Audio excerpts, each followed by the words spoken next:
खानी पड़ी है पाकिस्तान को। एक बार फिर से बड़ी खबर, पाकिस्तान की तरफ से भारी गोलाबारी आप देखिए किस तरह से की गई। नॉर्थ कश्मीर के इलाकों में यहाँ पर गोलाबारी की गई है, लेकिन उसका मुंह तोड़ जवाब दिया गया है। बारामूला, उड़ी, कुपवाड़ा, रामपुर में भी गोलाबारी हुई है। पाकिस्तान को देखिए किस तरह से करारा जवाब यहाँ पर दिया जा रहा है।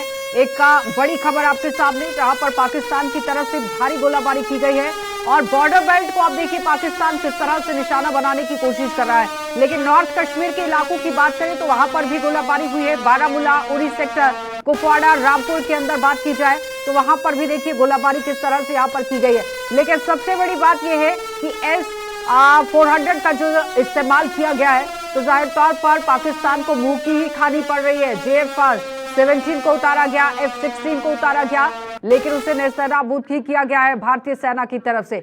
लेकिन इस वक्त बड़ी अपडेट आपके सामने, जहां पर पाकिस्तान को करारा जवाब भारत की तरफ से मिल रहा है। चलिए, एग्जीक्यूटिव एडिटर हमारे साथ इशफाक गौहर जुड़ गए हैं, अपडेट कीजिएगा इशफाक।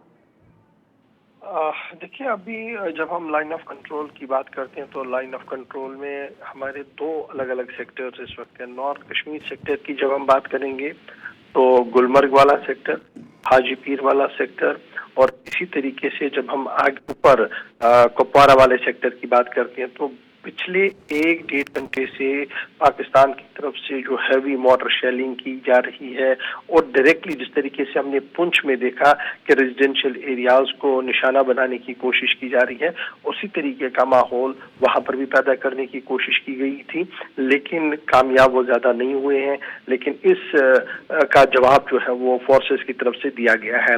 इवैक्यूएशन प्लान पहले ही गृह मंत्री ने जब बैठक ली थी सभी मुख्यमंत्रियों के साथ, और जम्मू कश्मीर के मुख्यमंत्री और उपराज्यपाल ने भी उसमें शिरकत की थी, तो उसमें एक प्लान ऑफ एग्जीक्यूशन भी बनाया गया था कि अगर इस तरीके की सिचुएशन होगी तो किस तरीके से इवैक्यूएशन प्लान बनाना है, बाहर निकालने का प्लान बनाना, डॉक्टर्स कहाँ पर रहेंगे, गाड़ियां कहाँ पर रहेंगी।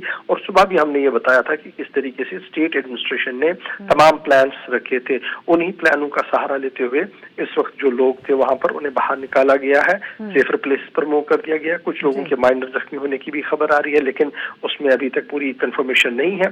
लेकिन जवाब जो दिया गया है, चाहे वो गुलमर्ग वाला सेक्टर हो, हाजी पीर वाला सेक्टर हो, उड़ी वाला सेक्टर हो, बहुत जबरदस्त रिटेलिएट यहाँ से वापस किया गया है।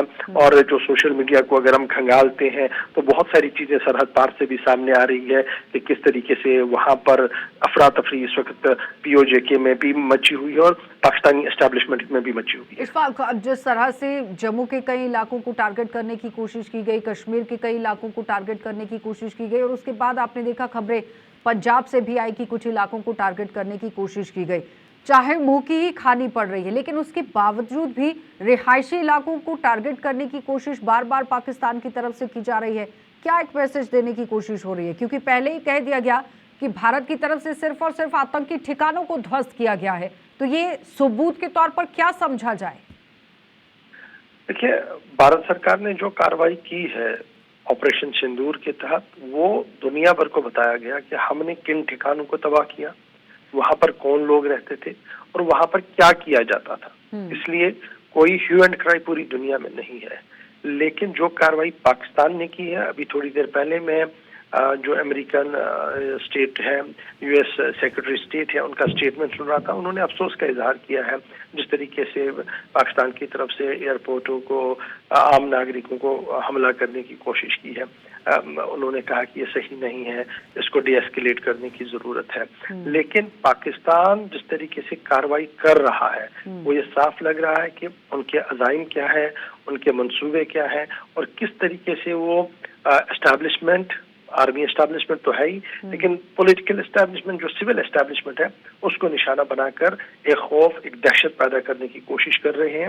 लेकिन जम्मू प्रोविंस की जहां तक मैं बात करूं, आज जिस तरीके का शाम को उनकी तरफ से हमला किया गया, जिसको नाकाम किया गया, बुरी तरह से नाकाम किया गया, उसके बाद उन्हें लगा कि अब एक ही रास्ता है कि हम सीज फायर पर, जिस तरीके से वो छोटे हथियारों का इस्तेमाल करते थे, बड़े हथियार उन्होंने इस्तेमाल किए हैं और हाजी पीर इस वाले सेक्टर में।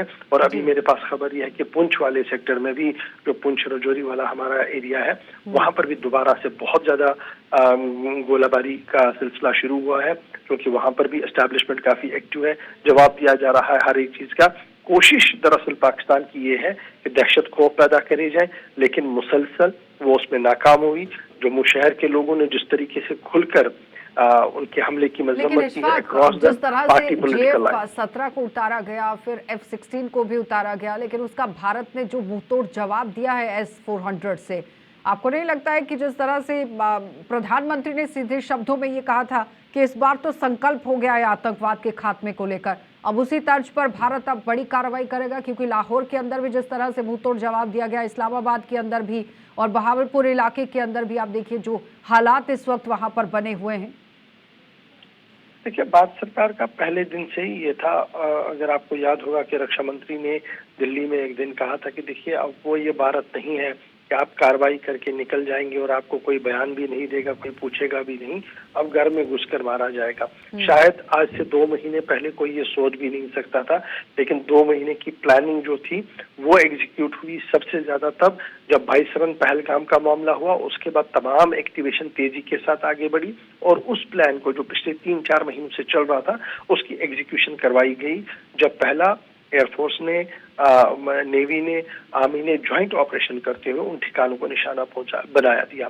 तो ये सीधी सीधी बात ये है कि ओवरऑल सिचुएशन जो है अगर आप देखेंगे टेंस बहुत है, लेकिन भारत सरकार ने जो एक सिस्टम और एक नारा दिया कि हम उग्रवाद आतंकवाद के अड्डों को खत्म करेंगे और उग्रवाद और आतंकवाद चलाने वाले लोगों को अब नहीं बख्शेंगे, उस पर वो काम कर रहे हैं। और यही वजह है कि यूएस भी खामोश है, यूके भी खामोश है, जापान ने भी खामोशी इस बार की, इवन चाइना ने भी कोई खुलकर मुखालफत भारत की नहीं की है, बल्कि तो फिर इस वक्त कहा जा सकता है ना कि कुल मिलाकर छोड़कर इस वक्त ये सही समय था जो कार्रवाई भारत ने की है, क्योंकि पॉलिटिकली सपोर्ट आपको मिल रही है, इंटरनेशनल लेवल पर सपोर्ट आपको मिल रही है, तो फिर कर देना चाहिए।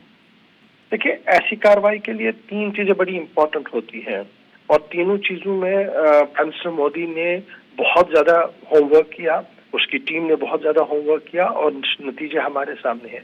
नंबर 1 कि आप इंटरनल रिसोर्सेज को जनरेट करके अपनी फोर्सेज को, चाहे वो आर्मी है, एयरफोर्स है, नेवी है, उनको सबसे ज्यादा एक्टिवेट करें, उन पर भरोसा करें। वो काम कंप्लीट हुआ सीडीएस के जरिए से, दीगर लोगों के जरिए से, उस पर मुकम्मल तौर पर वो कामयाब हुए और नई नए gadgets, equipments, made in India वाला कॉन्सेप्ट लाकर एक रेवोल्यूशनरी चेंज लाया। फिर दूसरी बात ये होती है कि पॉलिटिकल नैरेटिव क्या है हमारा। तो पॉलिटिकल नैरेटिव में एक चीज बड़ी अच्छी है पाकिस्तान के मुकाबले में भारत में, कि जब भी इस तरीके का मामला होता है तो सारे एक पेज पर होते हैं, 2 पेज नहीं है, 3 पेज नहीं है, एक पेज है कि हाँ जो सरकार फैसला ले रही है हम उसके साथ है, पॉलिटिकल लोग, यानी चाहे वो कांग्रेस है, दीगर संगठन है, सारे इसके साथ है।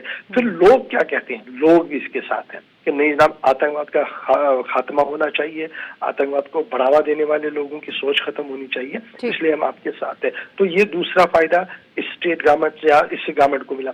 तीसरा कि इंटरनेशनल फोरम क्या है, तो इंटरनेशनल फोरम में भी जब आप देखेंगे जो कूटनीतिक हम कहते हैं, डिप्लोमेटिक फ्रंट कहते हैं, उस पर जो काम पिछले 8 साल से किया गया है उसका यह नतीजा है कि जो एलआई पाकिस्तान के काफी नजदीक थे उनमें सीधी बात है कि जो मुस्लिम ब्लॉक आपका है, US, UK, Bahrain, Qatar, Iran, Iraq, उनकी जब लाइन को आप देखेंगे वो भारत के साथ आपको नजर आएगी।